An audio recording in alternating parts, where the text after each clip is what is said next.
We serve a faithful God. He's faithful to those who trust and obey Him and to the generations. Psalms 103 verses 17 and 18 says, "But the love of the Lord remains forever with those who fear Him.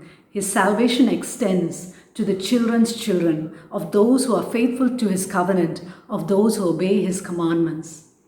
In Joshua chapter 2, we read about Rahab the harlot, who helps the two spies sent by Joshua. She hides them and helps them escape. She does this because she knows the God of Israel is the Lord of heaven and earth, and He is the one who helped them defeat the kings, or the two Amorite kings. And she knows that Israel would be able to take over Jericho too. So later on, when Israel comes and attacks Jericho, they spare Rahab and her family. In Joshua chapter 6 verse 25, we read, "So Joshua spared Rahab the prostitute and her relatives who were with her in the house, because she had hidden the spies Joshua sent to Jericho, and she lives among the Israelites to this day." And Rahab becomes the great-grandmother of Jesse, the father of King David, from whose lineage Jesus was born.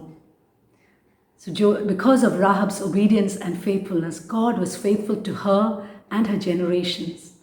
In Deuteronomy chapter 7 verse 9, it says, "Understand therefore that the Lord your God is indeed God.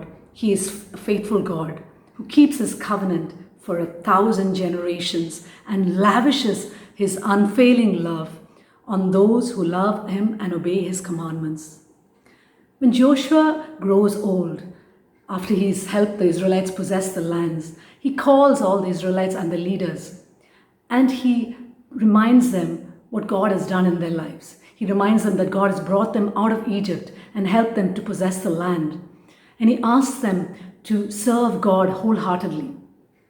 And we read in Joshua chapter 24 verse 15 that Joshua asks them, "Choose for yourselves this day whom you will serve, whether you will serve these gods or the God of Israel.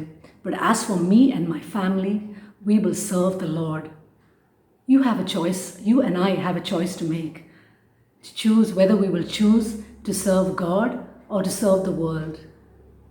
And our choice will affect our lives, our eternity, and our generations to come. Choose wisely.